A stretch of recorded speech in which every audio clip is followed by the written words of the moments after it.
Sanibona. uNtombela okhulumayo. Efazini banamhlanje ngithanda ukufakaza ngento abantu abake bakhulume ngayo. Ngoba sekwaningi abantu ngibeza bekhuluma ngalokhu beblame amakhola bethi enza iphutha uma edumisa kakhulu uJesu. Yonke into mayenza yenza egameni kaJesu. Kanti uJesu wadalwa uyise. Bathi amakhola kufanele adumise kakhulu uyise kunokuthi adumise kakhulu igama likaJesu. Ngoba lokho ungagcina sekubanga isikhwele kuyise. Agcine sedina ukuthi abantu abasamnakile yena sebenake indodana yakhe.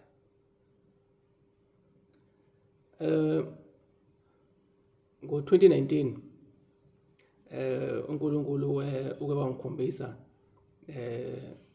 ngisibonakaliso ukuthi ujabule ngendodana.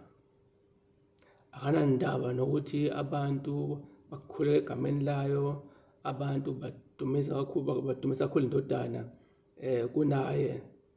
Kuphela yena nje ujabule ngendodana.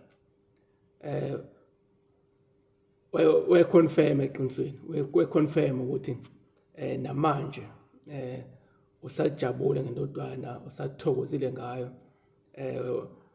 Uma abantu bekhuleka egameni layo kuyamjabulisa lokho. Lokho kwakwenzeka uyise nendodana babegqoka iminazaretha emhlophe eshaya emadolweni. Babebambene bekhombisa injabulo bobabili, uyise ejabule nendodana ijabule. Kwakunabantu ababeyibandla nje ababemi ngaphambili bebukela lokho kwakwenzeka. Kwenzeka lokho nami ngathola nami ukuthi ke ngicakisele kahle nami engqondweni yami, ngoba nami ngangilokhu ngibezwa abantu besho lokho. Kwamina ngigcine kwamina ngingasazi ukuthi ingabe ubani aba-wrong phakathi kwalabantu abablame amakholwa. Ngabe abantu ngabe mhlawumbe abantu ba-correct uma bethi amakholwa a-wrong uma edumisa kakhulu indodana udadumise. Kwamina ngase ngiqala ukuconfuse-ka ngalokho.